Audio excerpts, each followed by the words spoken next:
যেহেতু একটা সংশোধনের ব্যাপার আসছে, সামনের অধিবেশনে আসবে এবং সংশোধন করতে হবে, জুলাই কিন্তু আমি অক্ষরে অক্ষরে পালন করব, হরহামেশা বলতেছি। এবং সেখানে সত্য নিয়ে তারা একমত হয়েছিল যে অর্থ বিল এবং অনাস্থা এই দুইটা বিষয় বাদে বাকিগুলো স্বাধীনতা দেওয়া হবে। এটা তো হলো না স্বাধীনতা, এটা আগের নিয়মে চলে যাবে। আগের নিয়মে সংশোধন করিনি তো। সংশোধন করার পর 24শে সেপ্টেম্বর পর্যন্ত প্রেসিডেন্ট নির্বাচনের টাইম ছিল 90 দিনের হিসাবে। আপনি 27 দিনের মাথায় নির্বাচন করছেন, কারণ যদি কোনো কারণে 70 অনুচ্ছেদ নিয়ে আটকাই পইরা যায় এই সংশোধন করতে গেলে 213টা আসন তো তাদেরই। সুতরাং অন্য দল না গেলেও তো আপনি নোট অফ ডিসেন্টের যেগুলো দিচ্ছেন তার সেখানে আপনার এইটা আপনার পক্ষে আছে। আপনারই বলছেন আস্থা, অনাস্থা এবং অর্থ বিল বাদে বাকিটা। ওই ভয়ে তড়িঘড়ি করে আপনি এখন নির্বাচনটা করে নিলেন। আমাদের সাবেক মানে প্রধানমন্ত্রী 70 অনুচ্ছেদের উপরে নির্ভর যেভাবে করছে, আপনারও চান্সটা নিয়ে নিলেন। এটাকে বলা হয় সুযোগের সদ্ব্যবহার। কেননা যদি কোনো ঘটনা ঘটে যায়, দুর্ঘটনা ঘটতে পারে তো, নাহলে হুই পাবার ধমক দেয় কেন? 70 অনুচ্ছেদ থাকার পরও কিন্তু বলতেছে ভোট কিন্তু দিতে হবে, নাইলে বেকার। আরে ভাই, আমরাও তো মেনে নিচ্ছি সব।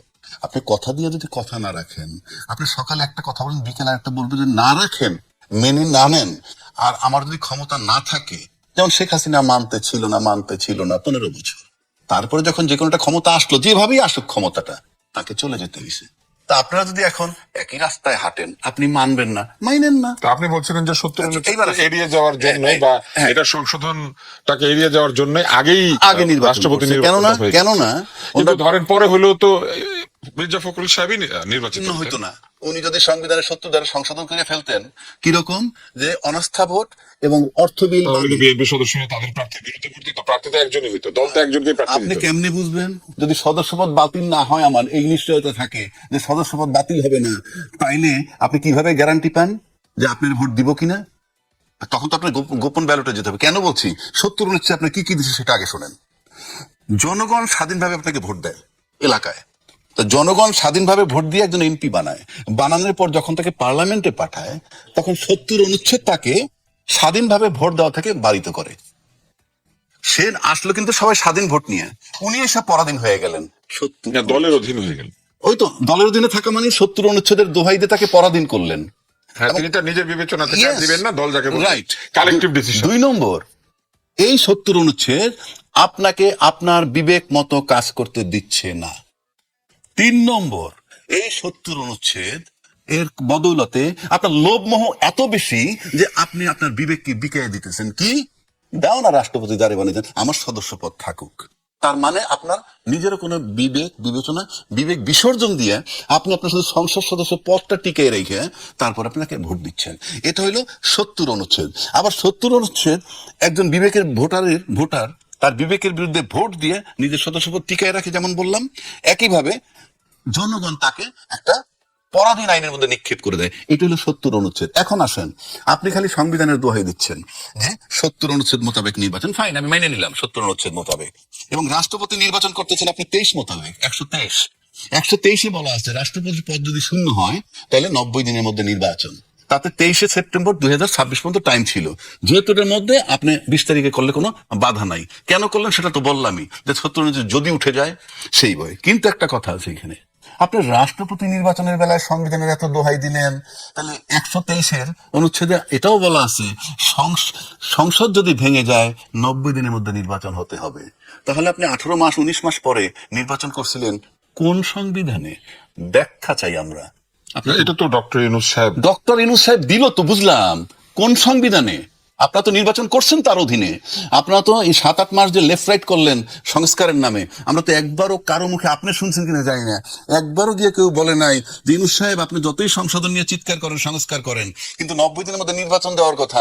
90 দিনের মধ্যে নির্বাচন কিন্তু বিএনপি চেয়েছিল, তখন সবাই তাকে সমালোচনা করেছে। ইউনূস সাহেব তো বলে নাই কেউ, আপনি দিচ্ছেন না কেন নির্বাচন? এই গেল 1। 2, আমি ভাই সংবিধানের মধ্যে আছি, আমি যদি সংবিধানই মানি, তাহলে সংবিধানের 4-এর কতে বলা আছে বঙ্গবন্ধুর ছবি সব জায়গায় ঝুলতে হবে। ঝুলছে না কেন? আমি কিন্তু বঙ্গবন্ধু প্রেমিক হিসেবে বলতেছি তাও না, আমি সংবিধানের কথা বলছি। এই সংবিধানে বলা আছে শেখ মুজিবুর রহমান সাহেব স্বাধীনতার ঘোষক। ধরে নিলাম একটা রং, কিন্তু সংবিধানে লেখা আছে এই লেখা থাকা অবস্থায় শাহাবুদ্দিন সাহেব চলে গেল। কি সুন্দর একটা দেশের রাষ্ট্রপতি, উনি দুইবার দুই জিনিস পড়লেন। শেখ হাসিনা যখন সামনে বসা ছিল তখন পড়লেন কারণ এখানে তো বঙ্গবন্ধু স্বাধীনতার ঘোষক। এখানে তো রাষ্ট্রপতিও ঠিক ওই অর্থে স্বাধীন না, কারণ ওনার বক্তৃতা ক্যাবিনেট অনুমোদন করে, এবং এটা আসলে সরকারের ভাষ্যই হয়। আমি মানলাম তো, রাষ্ট্রপতি নিজের ভাষ্য আসলে তাহলে কি করলো? তারপর সরকার তাহলে কি করলো? যা লেখা থাকে একটা, পরও একটা, কিচ্ছু আসা যায় না। এই যে ড্যাম কেয়ার, আপনি যখন আইন বানাবেন জনগণের কাছ থেকে আপনি আইন মানবে আশা করেন কিভাবে? এটা আমাদের কাছে দৃশ্য। আমরা জনাব মাসুদ কামাল আপনার কাছে আসি। নির্বাচনের জন্য 349টি ব্যালট মুদ্রিত হয়েছিল, তার মধ্যে 343টি ব্যবহার করা হয়েছে। 6 জন ভোট দেন নাই। অলি আহমেদ সাহেব 88টা ভোট পেয়েছেন এবং মির্জা ফখরুল ইসলাম আলমগীর পেয়েছেন 255টা ভোট। এবং পরে এই যে 11 দলীয় ঐক্যের যিনি পদপ্রার্থী কর্নেল অবসরপ্রাপ্ত অলি আহমেদ, তিনি বলেছেন যে সংসদ সদস্যরা ইচ্ছা মতো ভোট দিতে পারে নাই।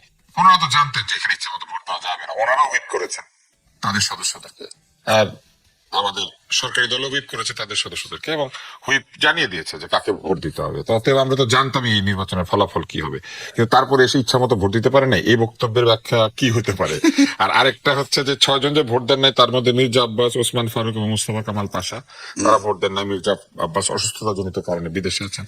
মুস্তফা কামাল পাশা এবং ওসমান ফারুক কেন দেন নাই এটা আমরা জানি না, কিন্তু খেলাফত মজলিসের আবুল হাসান বিদেশে আছেন তাই ভোট দেন না। রুমিন ফারহানা ভোট দেন নাই। বলে দিচ্ছে যেখানে জয় পরাজয় কোনো অনিশ্চয়তা নাই বলেছেন। আর জামাতের বহিষ্কৃত এমপি যে গাজী নজরুল ইসলাম, তিনি তো ভোট দিতে পারবেন না ষষ্ঠ পদ থেকে। তার পারবেন না, মানে এবার দিতে পারতেন, কিন্তু দল থেকে বহিষ্কৃত হলে সাধারণত সদস্যপদ বাতিল হয়ে যাবে, এরকম একটা বিধান আছে। উনি হয়তো লজ্জার কারণে যান নাই সংসদে ভোট দিতে। দল থেকে বহিষ্কৃত হলে তো ওনার সদস্যপদ নিয়েও প্রশ্ন ওঠে। কোথায় পাচ্ছেন আপনারা? না, দল থেকে যদি কেউ বহিষ্কার করে তার এমপিগিরি যাবে না, কিন্তু দলের ব্যক্তি যদি নিজে পদত্যাগ করে দল থেকে তাহলে তারটা চলে যাবে। কথা দিয়ে আসলেন আমরা ক্ষমতায় গেলে এই করব, এই জিনিস পালন করব, আপনি এসে করতেছেন না। আপনার অ্যাকশনটা কি? আপনার যদি অ্যাকশন নেবে কি? Who will bill the cat? Action নেবে জনগণ, যেমনি ভাবে হাসিনাকে তারাইছিল। আবার জনগণের অ্যাকশনে আসলো গণভোট, জুলাই সনদের বাস্তবায়ন। করবেন কি করবেন না সেটা অন্য কথা, কিন্তু প্রতিশ্রুতি দিয়ে আসছিলেন, সেটার বিরুদ্ধে অ্যাকশনটা কি? আপনি আমারে চিট করবেন 420, মামলা হয় কোর্টে, কিন্তু আপনাদের জন্য কি ব্যবস্থা? এটা যতদিনে ঠিক না হবে বাংলাদেশের রাজনীতি ঠিক হবে না, সংসদ ঠিক হবে না। এটা হলো আপনি যদি সাংবিধানিক ভাবে আবার যদি আসেন, আসলে রাষ্ট্র দখল করা হয়েছে। শেখ হাসিনাকে তারাই দিছে, ইউনূস সাহেব আসছিল, আবার ইউনূস সাহেবের চাপে রেখে তারাই দিয়ে সংবিধান বহির্ভূত নির্বাচনে আবার